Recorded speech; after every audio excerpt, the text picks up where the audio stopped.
Hello everyone. बच्चों, हमें पता है कि अगर हम किसी भी बॉडी को हीट देंगे, एनर्जी देंगे, तो बॉडी के टेम्परेचर में चेंज होगा। लेकिन ऐसा हर बार जरूरी नहीं है।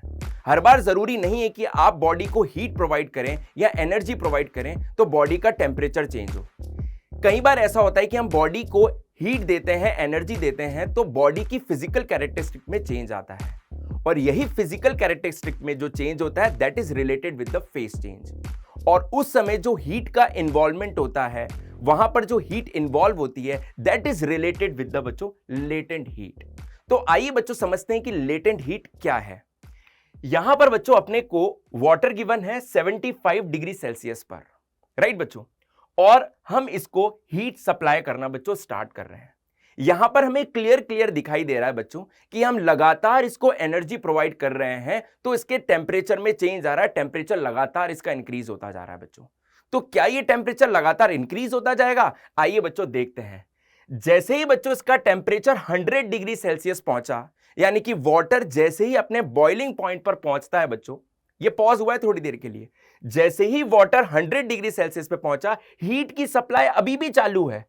आप देखेंगे सब बच्चे की टेम्परेचर तो नहीं बदल रहा है, लेकिन ये जो सब्सटेंस, जो लिक्विड था, वो किस में कन्वर्ट होना स्टार्ट हो गया बच्चों? गैस में कन्वर्ट होना स्टार्ट हो गया। मतलब इसकी फेज में क्या होना स्टार्ट हो गया बच्चों? चेंज आना स्टार्ट हो गया, इसकी स्टेट बदलना स्टार्ट हो गई। लिक्विड किस में कन्वर्ट स्टार्ट हो रहा है? लिक्विड गैस में कन्वर्ट होना स्टार्ट हो गया है, राइट बच्चों। और यही बेसिकली क्या कहलाता है बच्चों? Phase change. और यहां पर जो हीट का इन्वॉल्वमेंट है that is related with the latent heat. तो एक चीज तो यहां से क्लियर है बच्चों कि जब फेज चेंज हो रही है तो टेम्परेचर में कोई चेंज नहीं आ रहा है। तो दिमाग में सवाल उठता है कि फिर ये हीट गई कहां पर? यही तो दिमाग में सवाल आता है कि सर हम हीट प्रोवाइड कर रहे हैं, हमें तो ये पता है कि टेम्परेचर चेंज होता है, टेम्परेचर चेंज नहीं हुआ, तो फिर ये हीट गई कहां पर बच्चों? रियलिटी में बच्चों होता क्या है कि सॉलिड के अंदर जो लिक्विड बाउंडेड होते हैं वो बहुत ज्यादा टाइटली बाउंड होते हैं। उनके बीच में जो फोर्स होता है वो बहुत ज्यादा होता है, इंटरमॉलिक्यूलर अट्रैक्शन फोर्स बहुत ज्यादा होता है। लिक्विड में ये बहुत कम होता है, ठीक है ना, और गैस में तो बिल्कुल नेग्लिजिबल होता है। तो जब फेज चेंज हो रही होती है तो इस समय जब ये जैसे ये बॉइलिंग पॉइंट पर पहुंचा बच्चों, तो उस समय हम जो हीट प्रोवाइड कर रहे थे ना, वो हीट बेसिकली इसकी इंटरनल एनर्जी को बढ़ा रहा है, ठीक है, इंटरनल एनर्जी को बढ़ा रहा है। वही इंटरनल एनर्जी किस में यूज हो रही है बच्चों? ये बॉन्ड ब्रेक होने में यूज हो रही है। और इस समय बॉडी का टेम्परेचर तो चेंज नहीं हो रहा है, लेकिन वो बॉन्ड ब्रेक हो रहा है और इसकी फेज लिक्विड से किस में कन्वर्ट हो गई बच्चों? गैस में कन्वर्ट हो गई। यानी कि ये लिक्विड किस में कन्वर्ट हो गया बच्चों? गैस में कन्वर्ट हो गया। वाटर यहां पर वेपर में कन्वर्ट हो गया। तो लेटेंट हीट बेसिकली क्या है? लेटेंट हीट को हम ऐसे समझ सकते हैं बच्चों कि 1 ग्राम सब्सटेंस को एक फेज से दूसरी फेज में कन्वर्ट होने के लिए जो हीट प्रोवाइड करते हैं, क्या बोला मैंने बच्चों? 1 ग्राम सब्सटेंस को एक फेज से दूसरी फेज में कन्वर्ट होने के लिए जो हम हीट प्रोवाइड करते हैं, that heat is called latent heat of that substance, ठीक है। अब यानी कि अगर मैं लेटेंट हीट की डेफिनेशन बोलूं तो लेटेंट हीट की डेफिनेशन क्या हो जाएगी बच्चों? Heat required to change the state of unit mass is called latent heat of substance, ठीक है। तो लेटेंट हीट को लिखने का तरीका क्या होगा? कितनी हीट प्रोवाइड करी पर यूनिट मास को बेसिकली, ठीक है। तो L is equal to Q by M। Latent heat को मैंने किससे डिनोट किया बच्चों? कैपिटल L से डिनोट किया है। यहां से अगर मैं Q का फॉर्मूला निकालने की कोशिश करूं तो Q कितना बन जाएगा बच्चों? Q यहां पर बन जाएगा M इंटू L। इंपॉर्टेंट चीज याद रखेंगे बच्चों कि जब फेज चेंज होती है तब टेम्परेचर में चेंज नहीं आता है बच्चों।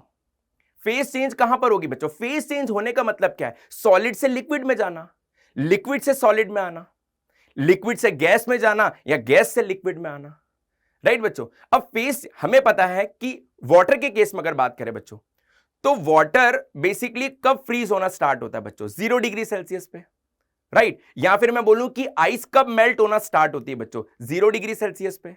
तो 0 डिग्री सेल्सियस पे जब आइस पहुंच जाएगी, अब जो आप हीट प्रोवाइड करोगे ना बच्चों, that is related with the latent heat. वो अब क्या करेगा बच्चों? वो अपनी फेज को कन्वर्ट करना स्टार्ट करेगा। सॉलिड से किस में कन्वर्जन स्टार्ट हो जाएगा बच्चों? लिक्विड में कन्वर्जन स्टार्ट हो जाएगा, राइट बच्चों।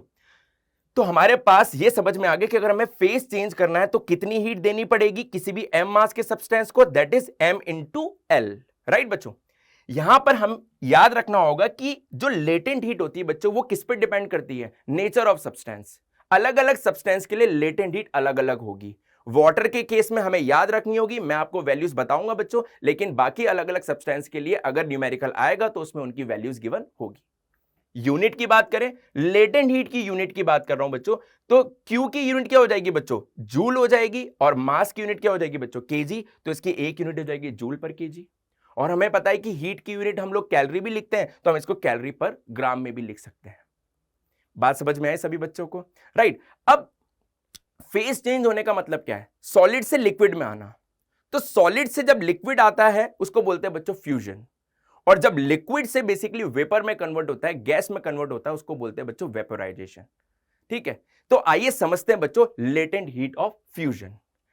क्या है बच्चों लेटेंट हीट ऑफ फ्यूजन? देखना सब बच्चे, यहां पर मान लेते हैं कि ये 1 ग्राम आइस का टुकड़ा है, राइट बच्चों, और मैं इसको लगातार हीट प्रोवाइड कर रहा हूं और इसका टेम्परेचर शुरुआत में बच्चों 0 डिग्री सेल्सियस, यानी कि कहां पर है बच्चों? ये अपने मेल्टिंग पॉइंट पर है। देखना, जितनी भी मैं हीट प्रोवाइड करता जा रहा हूं वो सारी की सारी हीट इसकी फेस को चेंज करने में यूज होती जा रही है, लेकिन टेम्परेचर लगातार कांस्टेंट है। ठीक है, तो 1 ग्राम सॉलिड को कितनी हीट प्रोवाइड की जाए जिससे कि वो लिक्विड में कन्वर्ट हो जाए, that is equals to latent heat of fusion of that substance. 1 gram solid को कितनी हीट दें जिससे कि वो 1 ग्राम लिक्विड में कन्वर्ट हो जाए at the same melting point temperature, that is called latent heat of fusion. बात समझ में आ गई? फ्यूजन का मतलब क्या है बच्चों? सॉलिड से बेसिकली लिक्विड में भी जा सकते हो, ठीक है, या लिक्विड से किस में जाना बच्चों? Solid, that is called fusion. समझ गए सब बच्चे? और इस समय जो हम हीट प्रोवाइड करेंगे, एनर्जी देंगे, that is related with the latent heat of fusion. ठीक है ना? तो हम बोलेंगे कि मेल्टिंग पॉइंट पर 1 ग्राम सॉलिड को कितनी हीट दें। मेल्टिंग पॉइंट पर, ध्यान रखना बच्चों, मेल्टिंग पॉइंट पर 1 ग्राम सॉलिड को कितनी हीट दें जिससे कि वो 1 ग्राम लिक्विड में कन्वर्ट हो जाए at the same temperature, basically that is called latent heat of fusion of that substance. Water के केस में हमें ये याद रखनी है बच्चों, वाटर के केस में जो इसकी वैल्यू होगी दैट इज 80 कैलोरी पर ग्राम, या फिर हम कैलोरी को बच्चों जूल में भी कन्वर्ट कर सकते हैं 4.2 से मल्टीप्लाई करके, और ग्राम को केजी में कन्वर्ट कर लिया, तो यही टर्म कितनी बन गई बच्चों? 336 किलो जूल पर KG. Now what is the feel of 80 calorie पर ग्राम? फील ऑफ 80 कैलोरी पर ग्राम इज कि 1 ग्राम आइस को 0 डिग्री सेल्सियस पर 80 कैलोरीज अगर दे दोगे, क्या बोला मैंने? 1 ग्राम आइस को 0 डिग्री सेल्सियस पर, क्योंकि उसका मेल्टिंग पॉइंट 0 डिग्री सेल्सियस है, 1 ग्राम आइस को 0 डिग्री सेल्सियस पर अगर आप 80 कैलोरीज दे दोगे ना बच्चों, तो वो किस में कन्वर्ट हो जाएगी? वाटर में कन्वर्ट हो जाएगी। क्या ये चीज सभी को समझ में आई बच्चों? आइए ऐसे ही समझते हैं हम लेटेंट हीट ऑफ वेपोराइजेशन। अब लेटेंट हीट ऑफ वेपोराइजेशन क्या है बच्चों? यहां पर वाटर है। देखो वाटर क्यों ले रहे हैं? क्योंकि वाटर के केस में हमें मेल्टिंग पॉइंट और boiling point normal temperature, normal pressure पे पता है। नॉर्मल प्रेशर पे हमें पता है कि वाटर का बॉइलिंग पॉइंट कितना होता है? 100 डिग्री सेल्सियस। मेल्टिंग पॉइंट कितना होता है बच्चों? 0 डिग्री सेल्सियस। ठीक है बच्चों, तो वाटर यहां पर 100 डिग्री सेल्सियस पर है और मैं इसको लगातार हीट प्रोवाइड करता जा रहा हूं, टेम्परेचर कांस्टेंट है और इसकी फेज चेंज होती जा रही है। लिक्विड किस में कन्वर्ट हो रहा है बच्चों? गैस में कन्वर्ट हो रहा है। लिक्विड किस में कन्वर्ट हो रहा है बच्चों? गैस में कन्वर्ट हो रहा है। या फिर मैं इसको बोलूं कि गैस किस में कन्वर्ट हो? लिक्विड में। वहां पर जो इन्वॉल्वमेंट होगा, वहां पर इन्वॉल्वमेंट किसका होगा बच्चों? लेटेंट हीट ऑफ वेपोराइजेशन का। अब इसको और अच्छे से समझाऊं तो मैं बोलूंगा कि 1 ग्राम लिक्विड को अपने बॉइलिंग पॉइंट पर कितनी हीट प्रोवाइड की जाए जिससे कि वो किस में कन्वर्ट हो जाए बच्चों? वेपर में कन्वर्ट हो जाए, that is called latent heat of vaporisation of that substance. बात समझ में आ गई? ठीक है ना? ये भी अलग अलग सब्सटेंस के लिए अलग अलग होगी, लेकिन वाटर के केस में कितनी होती है बच्चों? वाटर के केस में लेटेंट हीट ऑफ वेपोराइजेशन होती है 540 कैलोरी पर ग्राम। ऐसे अगर इसको कन्वर्ट करेंगे तो कितनी हो जाएगी बच्चों? 2260 किलो जूल पर केजी। बात समझ में आ गई? अगेन 540 कैलोरी पर ग्राम का क्या फील है कि 1 ग्राम पानी 100 डिग्री सेल्सियस पर है, उसको अगर आप कितनी हीट दे दो? 540 कैलोरी पर ग्राम दे दोगे, यानी कि 540 कैलोरी दे दोगे, तो वो किस में कन्वर्ट हो जाएगी बच्चों? वेपर में कन्वर्ट हो जाएगा। बात समझ में आ गई सभी को? ठीक है, इंपॉर्टेंट चीज कि during the phase change there will be no change in temperature. Phase change कब कब? मेल्टिंग, सॉलिड से लिक्विड में आना, लिक्विड से गैस में जाना, दैट इज वेपराइजेशन, बॉइलिंग। ठीक है, तो अपने मेल्टिंग पॉइंट पर आकर के जो भी आप हीट प्रोवाइड करोगे that is related with the latent heat. ठीक है ना, बॉइलिंग पॉइंट पर आकर के जो भी आप हीट प्रोवाइड करोगे that is again related with the latent heat. याद रखेंगे, जब फेज चेंज हो रहा होगा तो टेम्परेचर में कोई चेंज नहीं आएगा। आइए एक न्यूमेरिकल लेते हैं बच्चों। यहां पर हमारे पास न्यूमेरिकल है कि 20 gram ice is at 0 degree Celsius, find the heat required to melt 8 gram ice. 20 gram ice है हमारे पास 0 डिग्री सेल्सियस पर। ठीक है ना, हमें वाटर के केस में सारी चीजें पता है बच्चों। 20 ग्राम आइस है 0 डिग्री सेल्सियस पर, find the heat required to melt 8 gram ice. 8 gram ice इसमें से हमें मेल्ट करनी है, तो कितनी हीट की रिक्वायरमेंट होगी? आइए बच्चों समझते हैं। ठीक है, हमें पता है कि आइस से किस में जाना है? हमें वाटर में जाना है, मेल्ट करना है, यानी कि फेज चेंज करनी है। तो पहले तो चेक कर लो कि क्या वो अपने मेल्टिंग पॉइंट पर है। सर गिवन है, क्वेश्चन के अंदर मेल्टिंग पॉइंट ही गिवन है। ठीक है, तो हमें बेसिकली कहां जाना है? 20 ग्राम आइस है किस पर? 0 डिग्री सेल्सियस पर, और इसमें से कितनी मेल्ट करनी है? ओनली 8 ग्राम मेल्ट करना है हमें। ठीक है, यानी कि अगेन इसमें क्या करना है बेटा? फेज चेंज करना है। फेज चेंज करना है तो क्या लगाएंगे formula? Q is equals to M into L। कितनी आइस को कन्वर्ट करना है? सर 8 ग्राम को कन्वर्ट करना है। Latent heat of fusion in case of H2O, मैंने आपको कहा था कि आपको याद होनी चाहिए, दैट इज 80 कैलोरी पर ग्राम। यहां पर यूनिट भी बड़ी इंपॉर्टेंट है।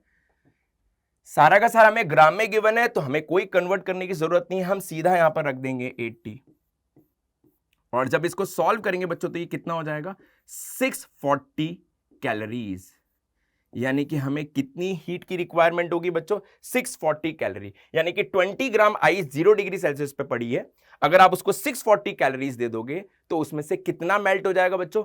8 ग्राम आइस मेल्ट हो जाएगी। किसमें कन्वर्ट हो जाएगी बच्चों? वाटर में कन्वर्ट हो जाएगी। तो करेक्ट ऑप्शन कौन सा हो जाएगा बच्चों? Third option. आया सभी को समझ में ये?